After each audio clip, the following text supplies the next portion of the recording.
Hello po mga boss, ma'am, sir. Andito po tayo sa Shadrack Motor Shop. So, update lang tayo tungkol sa fake and original na Yamalube gear oil.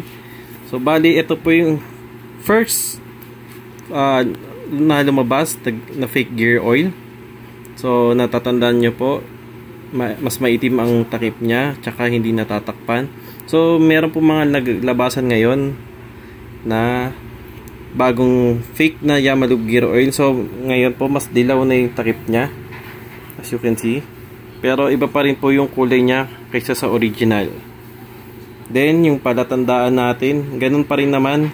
So si fake ay wala pa ring manufacturing date sa harapan, as you can see, yan po.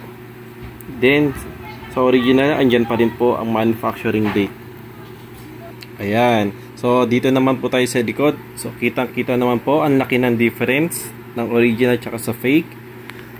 Yan. So, ang mga fake po, nandito nakalagay ang kanilang serial number. Ayan. Which is original naman po ay nandito nakapwesto. Then, kung kayo man ay makabili ng fake na Yamalube gear oil, malalaman nyo na rin po sa mismong amoy. Dahil mabaho po ang amoy ng fake na Yamalube gear oil compare sa original. Ayun lang po ang tip natin sa ngayon. Maraming salamat po.